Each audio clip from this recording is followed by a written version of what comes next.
parlait hier, la région de Bougouni est en phase d'être dotée d'un camp militaire. La première pierre a été posée hier par le ministre de la Défense et des anciens combattants, le colonel Sadio Kamara. Le camp est basé à Toula, à 8 km de la ville de Bougouni.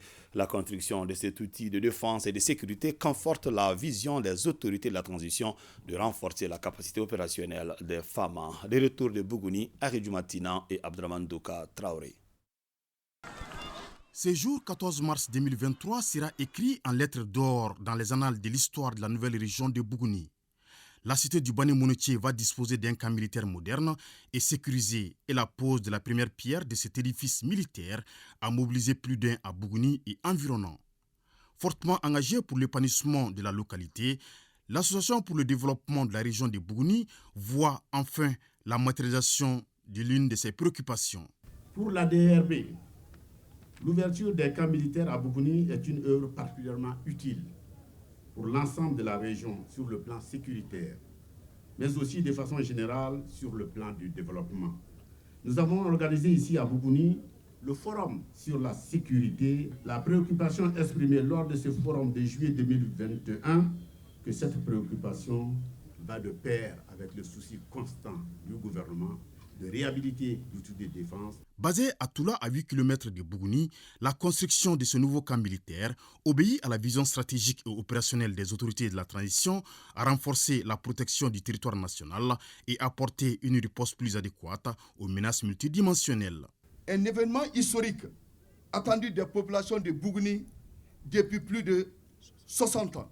Émotion personnelle, monsieur le ministre, car de mon incorporation en 1982 au Britannique, je n'ai jamais participé ou assisté à la pose de la première pierre d'un camp en République du Mali. Ceci veut dire que nous avons toujours continué à prendre ce qu'on nous a proposé.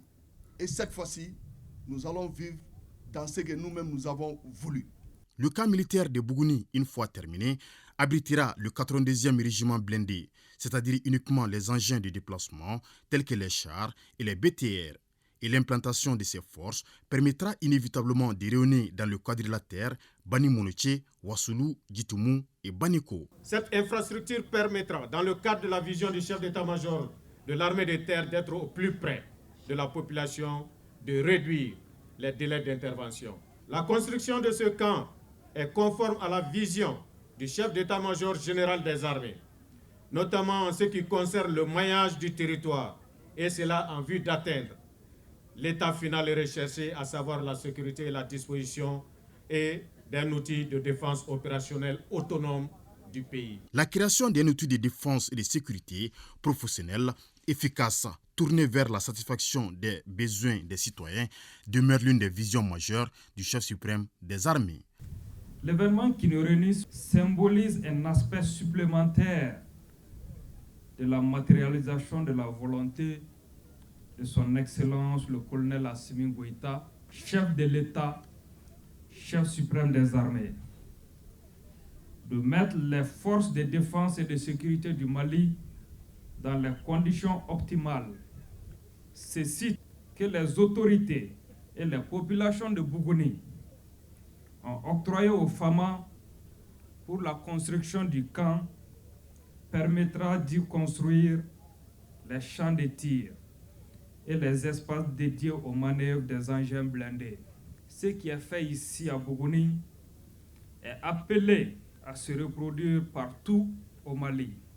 La réalisation de la carte militaire élaborée par l'état-major général des armées en constante évolution pour s'adapter au mieux aux réalités et au contexte sécuritaire nécessitera la construction de nombreux autres camps pour accueillir de nombreuses unités dédiées à la défense opérationnelle du territoire et à la protection des Maliens.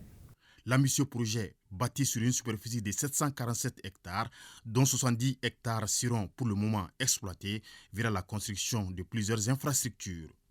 Au cours de la cérémonie, des remerciements de plusieurs couches de la région ont été formulés à l'endroit des autorités de la transition.